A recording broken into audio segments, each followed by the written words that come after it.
बिस्मिल्लाहिर्रहमानिर्रहीम। अस्सलाम वालेकुम नाज़रीन, आप यूट्यूब चैनल देख रहे हैं। मैं इमरान खान हूँ। इससे पहले कि मैं जो करंट अफेयर्स की सारी ख़बरें आपके सामने रखूँ, इमरान खान साहब का एक स्टेटमेंट है। इमरान खान साहब ने जेल में जो मुलाकात की है उसमें बैरिस्टर सलमान सफदर को कुछ चीज़ें कही थी। एक तो कुछ खबरें झूठी चला दी गई कि इमरान खान साहब ने यह कह दिया कि अब इस्लामाबाद एहतजाज करने कोई नहीं आएगा या कोई भी इस्लामाबाद का रुख नहीं करेगा या कोई मार्च नहीं होगा। तो इसकी उन्होंने तरदीद की। उन्होंने कहा जी ऐसी कोई बात उन्होंने नहीं की। दूसरी कुछ और बातें भी उनसे मंसूब की गई बिला वजह, लेकिन वो बातें सारी झूठी हैं। इमरान खान साहब ने क्या कहा, ये ऑफिशियली पाकिस्तान तहरीक इंसाफ ने जारी कर दिया। सलमान सफदर साहब ने कहा कि इमरान खान ने मुझे बताया कि मैं 3 माह तक जेल का सुपरिटेंडेंट अब्दुल गफूर अंजुम उसे बताता रहा कि मेरी एक आंख में बिनाई का मसला आ रहा है, लेकिन उसने इस पर कोई कान नहीं धरा। कई दिन तक मेरी एक आंख की बिनाई 100% तक चली गई थी, यानी बिल्कुल उस आंख से इमरान खान साहब नाबीना हो गए थे, देख ही नहीं पा रहे थे। मुझे डॉक्टर आरिफ ने बताया कि इंजेक्शन लगाने से बिनाई में 15% बेहतरी आई है। उसके बाद से मेरी बिनाई में कोई बेहतरी नहीं आई। मैं बिल्कुल भी इस इलाज से मुतमईन नहीं हूँ। मैं मुसलसल कहता आया हूँ कि मेरे ज़ाती डॉक्टर्स को बुलाया जाए ताकि पता चले कि आंख में ब्लड क्लॉट या खून का लोथड़ा आने की असल वजह क्या है, बुनियादी वजह पता चल सके, लेकिन मुसलसल इससे इनकार किया गया। मैं काफ़ी अरसे से अपने डेंटिस्ट से भी चेकअप करवाने का कह रहा हूँ, लेकिन उसे भी नहीं बुलाया गया। मुझे और बुशरा बीबी को 24 घंटे कैद तन्हाई में रखा जा रहा है। बुशरा बीबी की भी आंखों का मसला आया और 2 हफ्ते बाद वही मेडिकल बोर्ड उनका मुआयना करेगा जिसने मेरा मुआयना किया था। देखें, इमरान खान साहब कहते रहे जेलर को और 3 महीने तक कहते रहे कि मेरी आंख की बिनाई जा रही है, मुझे दिखाई नहीं दे रहा। मैं ये मानने के लिए तैयार नहीं हूं कि पहले 15 मिनट में या 1 घंटे में आसिम मुनीर साहब को ये नहीं पता था। आसिम मुनीर का सबसे हाई प्रोफाइल कैदी इमरान खान है। मैं आपको कैटेगोरिकली और क्लियरली ये बात बता रहा हूँ क्योंकि मैं इस सारी सूरत से गुजरा हूँ। इमरान खान कानून का कैदी नहीं है। इमरान खान किसी अदालती फैसले के नतीजे में जेल में बंद नहीं है। ये सिर्फ आसिम मुनीर साहब की जेल में है इमरान खान साहब, और फील्ड मार्शल आसिम मुनीर के ही कैदी हैं इमरान खान साहब, और उन्होंने ताकत के बलबूते के ऊपर निज़ाम को कंट्रोल करके इमरान खान साहब को जेल में रखा हुआ है। जैसे कि उन्होंने एक जाली हुकूमत बना के उसको भी इक़्तिदार में रखा हुआ है। तो इमरान खान साहब के साथ इतना बड़ा इशू हो गया, मैं ये मान ही नहीं सकता, और ये मुमकिन ही नहीं है कि पहले ही दिन आसिम मुनीर साहब को पता ना चल गया हो कि इमरान खान साहब की आंख की बिनाई जा रही है। लेकिन 3 महीने तक वो बताते रहे और इग्नोर किया जाता रहा। तो इसका क्या मतलब है? इसका मतलब ये है कि इस मुल्क में फील्ड मार्शल आसिम मुनीर साहब को या निज़ाम को किसी किस्म की कोई फिक्र नहीं है कि साबिक वज़ीर आज़म और पाकिस्तान के सबसे मकबूल अवामी लीडर के साथ जेल में क्या हो रहा है। यही कायदे आज़म के साथ किया गया, यही फातिमा जिन्ना के साथ किया गया, यही जुल्फ़िकार अली भुट्टो के साथ किया गया। इसी तरह पाकिस्तान को 2 टुकड़े किया गया, और आज फिर हम उसी का एक मरतबा फिर रीटेलीकास्ट देख रहे हैं। ये पाकिस्तान में ऐसा ही होता रहा है बदकिस्मती से, और पाकिस्तानी हमेशा देर से खड़े होते रहे हैं। पाकिस्तानियों ने पहले हमेशा नुकसान उठाया और उसके बाद उस नुकसान के ख़िलाफ़ आवाज़ उठाई। तो इस मरतबा पाकिस्तानियों से गुजारिश है कि कोई बड़ा नुकसान हो जाए उससे पहले आप अपने हक़ के लिए आवाज़ उठाइए आइन और कानून के मुताबिक। नाज़रीन, अब आ जाएँ बैनुल अक़वामी ख़बरों पर। मुख्तलिफ़ अमरीकी बहरी बेड़े अलग अलग तरफ से आबनाए हुर्मुज़ की तरफ जाने वाले जो समुद्री रास्ते हैं उनकी तरफ बढ़ रहे हैं, और इन जहाज़ों की जो आबनाए हुर्मुज़ से गुजर कर आएंगे उनकी नाकाबंदी के लिए ये अमरीकी बहरी बेड़े आगे बढ़ रहे हैं और वहाँ नाकाबंदी शुरू करने वाले हैं।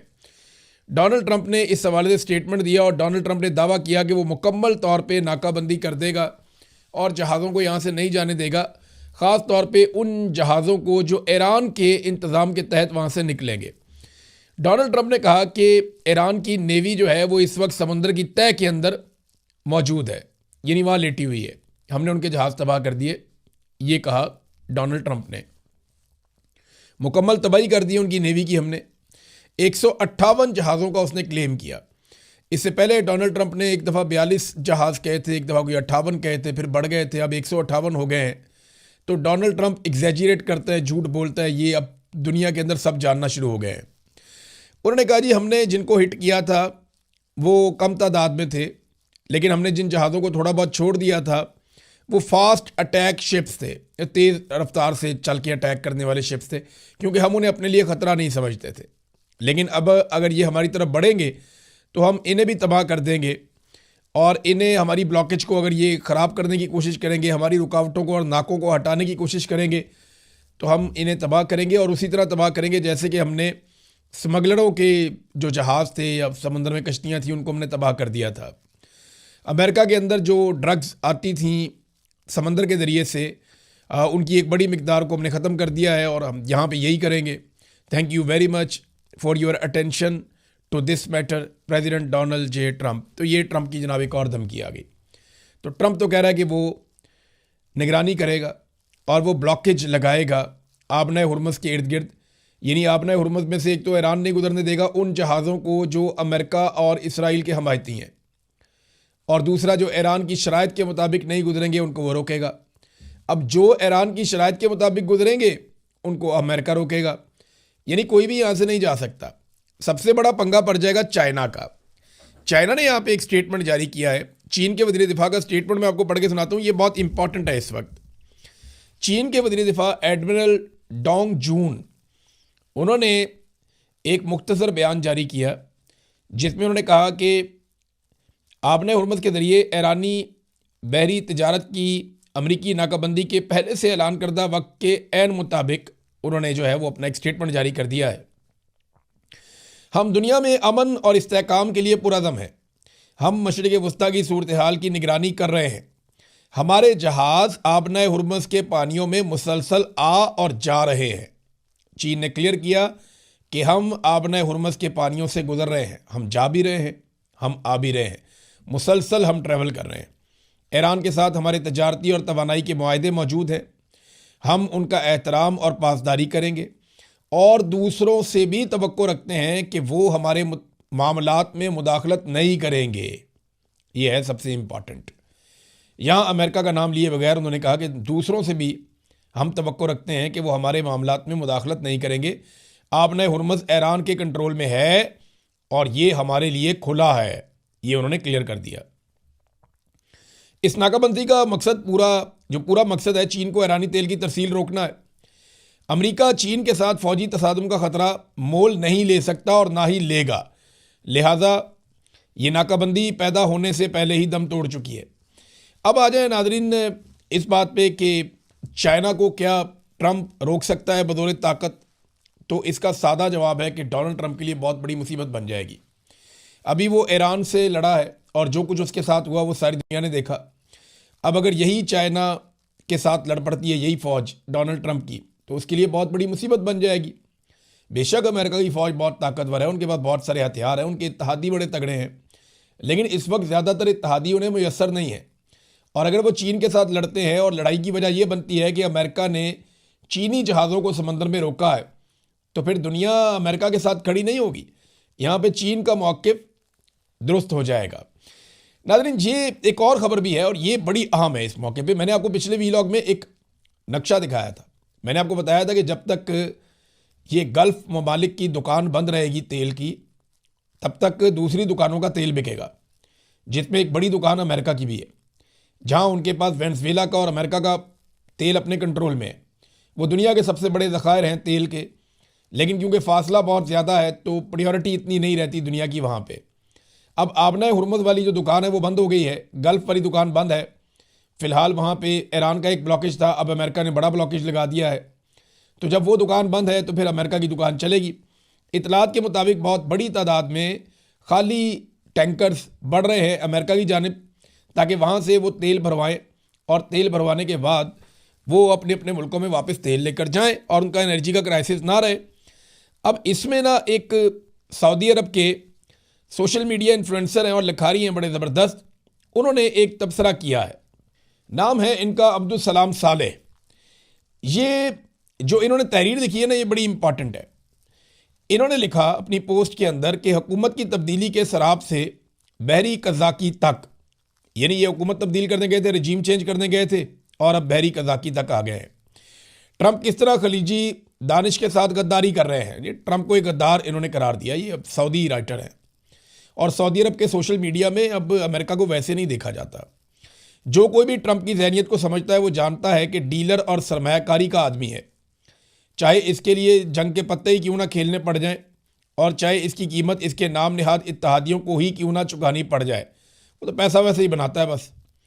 खलीजी ममालिक तुर्की और पाकिस्तान को इलाकाई जंग में घसीटने में नाकामी और नेटो और यूरोप की जानिब से सख्त रद्द-ए-अमल का सामना करने के बाद, यानी खलीजी ममालिक भी नहीं लड़े, पाकिस्तान भी नहीं लड़ा, तुर्की भी नहीं लड़ा, मिस्र भी नहीं लड़ा और यूरोप भी उनके साथ नहीं आया और नेटो भी उनके साथ नहीं आया, तो जब इतनी ज़बरदस्त नाकामी हुई तो उसके बाद ट्रंप ने अमन पसंद नज़र आने के लिए 2 हफ्तों की जाली जंगबंदी का ड्रामा रचाया। हकीकत में वो जंगी ज़ुबान में सरमायाकारी की तैयारी कर रहा था। उनका वफद ईरानी हटदर्मी का बहाना बनाकर मुज़ाकरात से इसलिए भागा ताकि वो अपने असल मंसूबे का आगाज़ कर सकें। अब असल मंसूबा क्या है? वो ये कहते हैं कि अब वो आबनाए हरमज़ में एक बहरी ऑपरेशन शुरू कर रहे हैं और दावा कर रहे हैं कि वो ईरानी टूल टैक्स को रोक रहे हैं। तल्ख हकीकत यह है कि वो खलीज की शाहरक को दबा रहे हैं, जिससे रोज़ाना अरबों डॉलर का नुकसान हो रहा है, ताकि दुनिया को वेनेज़ुएला का लूटा हुआ तेल खरीदने पर मजबूर कर सकें, जिसे अमरीकी ब्रांड के नाम से बेचा जा रहा है। ये है वो बात। वो कहते हैं इन्होंने पहले वेनेज़ुएला का तेल काबू कर लिया, अब उस तेल को बेचने के लिए इनको बड़ी मार्केट चाहिए और मार्केट जो है वो पहले तेल ले रही थी आबनाए हुरमुज़ के रास्ते से। अब वहाँ पे इन्होंने पहले एक जंग छेड़ी, हालात ख़राब किए, सारे मुल्कों को जंग में लाना चाहा, ममालिक नहीं आए तो अब ये बाहर की तरफ से रास्ते बंद कर रहे हैं ताकि यहाँ से तेल की खरीदो फरोख्त बंद हो जाए और फिर मार्केटिंग करके जो वेनेज़ुएला में तेल पे इन्होंने कब्जा किया हुआ है ये उस तेल को बेच सकें। ये सोच जो है ये बढ़ती जा रही है। ट्रंप इलाकाई तवानाई के मराकज़ को लाहक खतरात को नज़रअंदाज कर रहे हैं क्योंकि तेल की बुलंद कीमतें उनके चोरी शुदा ज़खायर के मफाद में है। यानी वो ये चाहते हैं कि तेल की कीमत देखें, अब ट्रंप ने तेल बेचना है ना, अब किसी और ने तो नहीं बेचना, तो जब ट्रंप ने तेल बेचना है तो महंगा होना चाहिए ना, फिर ट्रंप ज़्यादा माल बनाएगा। तो अब वो यही कह रहे हैं कि वो कीमतें बढ़ेंगी, इससे फ़ायदा होगा और अमरीकी मकामी गैस की कीमतों के बारे में मीडिया के ड्रामों से धोखा ना खाएं। पर्दे के पीछे ये खालिसतन एक तरह की कज़ाकी है ताकि आलमी शरियानों का गला घोंट कर अपना लूटा हुआ माल महंगे तरीन दामों में बेचा जा सके। अब ये सऊदी अरब की सोच है, वहाँ के एक लिखारी की सोच है। चाइना ने ना एक आर्टिकल चाइना में लिखा गया है और ये चाइना मॉर्निंग पोस्ट इसका नाम है। ये चीनी हुकूमत के करीब तरीन समझा जाता है ये जरीदा। इन्होंने जो आर्टिकल लिखा है इसमें पाकिस्तानी फ़ौज की सऊदी अरब में तैनाती के हवाले से लिखा है। इस आर्टिकल में चंद चीज़ें क्लियर की गई। एक तो पाकिस्तान अपनी फ़ौज सऊदी अरब में तैनात कर रहा है, ईरान के साथ भी ताल्लुकात रखता है, लेकिन वो खलीजी ममालिक को बताना चाहता है कि आपकी हिफाजत के लिए हम मौजूद हैं। अब पाकिस्तान के थ्रू वो चाइना के करीब भी आएंगे, तो अगर खलीजी ममालिक अपने दिफा के लिए चाइना और पाकिस्तान पर इन्हिसार करेंगे तो लोकल मामलात इस खित्ते में हल होना शुरू हो जाएंगे। लेकिन क्या अमेरिका को ये काबिल कबूल होगा, ये है सबसे बड़ा सवाल। अब ये आर्टिकल तो बहुत लंबा चौड़ा है, मैं उसमें नहीं जाता, लेकिन एक चीज़ मैं आपके सामने रखना चाहता हूँ। अब फ़र्ज़ करें पाकिस्तान और चीन पर इन्हिसार करते हैं खलीजी ममालिक अपनी सिक्योरिटी के लिए, तो अमेरिका को ये कभी काबिल कबूल नहीं होगा, क्योंकि अमेरिका अरबों डॉलर्स लेता है सिक्योरिटी के नाम पर इन ममालिक से। अब वो अरबों डॉलर जब अमेरिका को नहीं मिलेंगे तो क्या होगा? नंबर 2, चाइना की चौधराहट आएगी तो अमेरिका तो कभी खुश नहीं होगा, और अगर इस काम को करने में या आगे बढ़ाने में पाकिस्तान शामिल होगा तो अमेरिका पाकिस्तान के खिलाफ होगा। तो अगर ये सूरत हाल बनती है तो इसमें जो डोनाल्ड ट्रंप की एक बड़ी ज़बरदस्त नज़र है आसिम मुनीर पे, शहबाज शरीफ पे, यहाँ पे खटाई पैदा हो सकती है मुमकिन तौर पे। लेकिन पाकिस्तान और खित्ते के मफाद में यही है, पाकिस्तान के और खित्ते के मफाद में ये है कि यहाँ जो मौजूद ममालिक हैं वो अपने मामलात को खुद हल करें और एक दूसरे के साथ मिलजुल कर रहें और मुज़ाकरात करें और पुरअमन तरीके से मुज़ाकरात करें, और जो बाहर से मुदाखलत है उसको कम करें या ख़त्म करें या बैरूनी हथियारों को वापस भेजा जाए कि यहाँ पे उनकी ज़रूरत नहीं है। ऐसे में अमेरिका एक शरारत कर सकता है, वो भारत को चाबी दे सकता है और उसे ये कह सकता है कि हमारी सपोर्ट तुम्हारे साथ है, तुम पाकिस्तान के ऊपर अटैक करो। तो क्या चाइना पहले की तरह पाकिस्तान को दोबारा हिफाजत देने के लिए आएगा? तो मेरी राय में पाकिस्तान को चाइना ने बहुत दफ़ा मौका दिया है, चाइना हमेशा पाकिस्तान के साथ खड़ा हुआ है, और आजकल बेशक बहुत सारी नाराज़गियाँ हैं और नाराज़गियों की वजह पाकिस्तान की मिलिट्री एस्टेब्लिशमेंट है जो चाइना के साथ ताल्लुकात पर हमेशा अमेरिका के ताल्लुकात को तरजीह देते हैं। वो हमेशा ये सोचते हैं कि अमेरिका के साथ हमारे ताल्लुकात बेहतर रहने चाहिए। ये एक बड़ी वजह है। लेकिन चाइना को पाकिस्तान के साथ खड़ा होना होगा अगर ऐसी कोई सूरत बन जाती है तो। नाज़रीन, दुनिया भर में इस वक्त डोनाल्ड ट्रंप के ऊपर शदीद तनकीद हो रही है। बरतानिया की पार्लियामेंट में वो किया गया ट्रंप के साथ कि कोई सोच भी नहीं सकता था। अमरीकी सदर को गैर कानूनी, गैर इखलाकी तौर पर आलमी कवानीन की धज्जियां उड़ाने वाला करार दिया गया। ये भी कहा गया कि यह बरतानिया का दोस्त नहीं है और ये दुनिया का लीडर नहीं है। ये एक खतरनाक और बदउनवान गैंगस्टर है और इसे उसी हिसाब से निपटना चाहिए। वज़ीर आज़म को यह भी कहा गया कि वो बादशाह को मशवरा दें, बादशाह को ये कहें कि वो वाशिंगटन का दौरा कॉल ऑफ कर दें इससे पहले कि देर हो जाए। और उन्होंने कहा जी मुझे खौफ है कि ट्रंप हमारे बादशाह को अपनी साइड पर खड़ा होने के लिए मजबूर कर सकता है। हम अपने बादशाह को इस सूरत में नहीं फंसा सकते। अब इस किस्म की बातें जो बरतानिया की पार्लियामान में हो रही हैं, तो ये डोनाल्ड ट्रंप का या अमेरिका का सबसे बड़ा इत्तेहादी था। डोनाल्ड ट्रंप के इक़दामात की वजह से दुनिया डोनाल्ड ट्रंप से आहिस्ता आहिस्ता दूर जा रही है। CIA के साबिक डायरेक्टर हैं जॉन ब्रेनन, इन्होंने भी एक स्टेटमेंट दिया। उन्होंने कहा डोनाल्ड ट्रंप ज़हनी तवाज़ुन खो चुके हैं, नफ्सियाती मसाइल हैं उनके। तो जो नफ्सियाती मसाइल हैं डोनाल्ड ट्रंप के, उसकी बुनियाद पर उन्हें मुल्की आइन के मुताबिक उनके मनसब से हटा देना चाहिए। ये अब एक सोच पैदा हो चुकी है। नाज़रीन, पाकिस्तान के अंदर एक खबर है बड़ी इंपॉर्टेंट, मैं आपके साथ रख देता हूँ आपके सामने। इसको ज़रा खबर को आपने समझना है टेक्निकली कि हमारे साथ हाथ कितना बड़ा हो रहा है। इस वक्त गैस की और बिजली की पाकिस्तान में लोड शेडिंग हो रही है। जो लेस्को का शॉर्टफॉल है, सिर्फ लेस्को का आपको बता रहा हूँ, वो 850 मेगावाट से तजावज़ कर गया है। लाहौर शहर में बिजली की लोड शेडिंग का दौरानिया लगातार बढ़ता जा रहा है। गैस की भी किल्लत है और शहरी LPG ख़रीदने पर मजबूर हैं।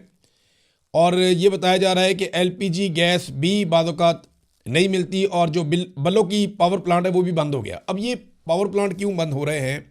पाकिस्तान में तो पेट्रोलियम मसनूआत मौजूद हैं, ईरान के साथ अच्छे ताल्लुकात हैं, हमारा तो तेल आता रहता है, हमारी सप्लाई की कोई किल्लत नहीं है। ये पाकिस्तान के इंफॉर्मेशन मिनिस्टर ने कहा। ये हमारे साथ हो क्या रहा है, इसको ज़रा आप समझिए। हो ये रहा है कि कुछ फ्यूल महंगा हो गया, तो फ्यूल की प्राइस बढ़ने की वजह से जो बिजली बनाने वाली IPPs हैं, थोड़ी सी कीमत वहाँ बढ़ गई, यानी कॉस्ट वहाँ पे बढ़ गई, उन्होंने प्रोडक्शन ही बंद कर दी। आपको पता है पाकिस्तान में अगर हमें बिजली चाहिए 100 यूनिट फ़र्ज़ करें, तो हम बनाते हैं 250 यूनिट, यानी हमारी कैपेसिटी इतनी है। नवाज शरीफ ने और शहबाज शरीफ ने इतने ज़्यादा मुआहदे किए कि हमें जितनी बिजली चाहिए थी, पाकिस्तानियों को जितनी बिजली दरकार थी, इन्होंने उससे 150% ज़्यादा बिजली के मुआहदे कर दिए। यानी हमारी बिजली पैदा करने की जो कैपेसिटी है वो हमारी ज़रूरत से लगभग 1.5 गुना ज़्यादा है। 1.5 गुना ज़्यादा है, यानी जितनी हमें चाहिए उससे 150% ज़्यादा हम बिजली पैदा कर सकते हैं। हम 1 यूनिट इस्तेमाल करते हैं और 3 यूनिट के पैसे देते हैं, क्योंकि इन्होंने मुआहदे इस तरीके से किए कि आपकी बिजली पैदा करने की जो सलाहियत है हम आपको उसके मुताबिक पैसे देंगे और हमें जितनी बिजली चाहिए होगी आपने सिर्फ उतनी पैदा करनी है। यानी अगर आपकी सलाहियत है बिजली पैदा करने की 1000 मेगावाट और हमें चाहिए 300 मेगावाट, तो आप हमें 300 मेगावाट बनाकर दे दें, हम आपको 1000 मेगावाट के ही पैसे देंगे, क्योंकि आपकी सलाहियत वो है। ये घटिया तरीन मुआहदे नवाज शरीफ शहबाज शरीफ ने इस मुल्क के अंदर 2013 के बाद किए थे। अब वो सारी की सारी IPPs बैठी हैं, थोड़ी सी पेट्रोलियम की प्राइसेस ऊपर गई तो उन्होंने बिजली बनाना बंद कर दी। अब कैपेसिटी आपकी दुगनी से भी ज़्यादा है और आपके मुल्क में लोड शेडिंग हो रही है और बिल भी आप दे रहे हैं उसी कीमत के मुताबिक जो हुकूमत ने लगाई हुई है। यानी बिजली के बिल इन्होंने 3 से 4 गुना इजाफा कर दिए हैं। बिजली की कीमत में 3 से 4 गुना इजाफा कर दिया। कैपेसिटी पेमेंट्स आप लगातार दे रहे हैं, 1 यूनिट इस्तेमाल करते हैं, 3 यूनिट के आप पैसे देते हैं। आपकी बिजली पैदा करने की सलाहियत बहुत ज़्यादा है। आपके वज़ीर इत्तला के मुताबिक किसी किस्म का पाकिस्तान में फ्यूल का क्राइसिस नहीं है, किल्लत बिल्कुल नहीं है। लगातार आपके टैंकर्स आते जा रहे हैं, बल्कि एक वज़ीर ने यह कहा कि हमारी साहिल के ऊपर टैंकर्स की लाइनें लगी हुई हैं। अब मुझे बताएं कि किसका कसूर है? ये फ्रॉडिये कौम को टकर गए हैं, ये रल के कौम को लूट रहे हैं, ये आपकी जेब पे डाके डाल रहे हैं।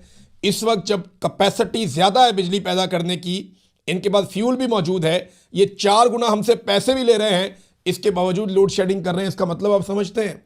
इसका मतलब ये है कि ये 1 टके का भी फायदा छोड़ने को तैयार नहीं है। ये सारा पैसा अपनी जेब में डालकर लेकर जाएंगे। आज जो आईपीपी बिजली नहीं बना रहे कि थोड़ी सी महंगी बन रही है, वो सारे आईपीपी बिल पूरा लेंगे आपसे, क्योंकि कैपेसिटी पेमेंट्स उन्होंने नहीं छोड़नी। उनमें शहबाज शरीफ का बेटा भी है, उनमें और बहुत सारी कंपनीज भी हैं, मिलिट्री एस्टेब्लिशमेंट के लोग और उनकी कंपनियां भी हैं। इन्होंने आपसे लेना है पैसा। आखिर में नाज़रीन आपको एक सूरत हाल में और बताता हूं कि जेडी वेंस ने थोड़ी उम्मीद दिलाई है। अमेरिका के नायब सदर ने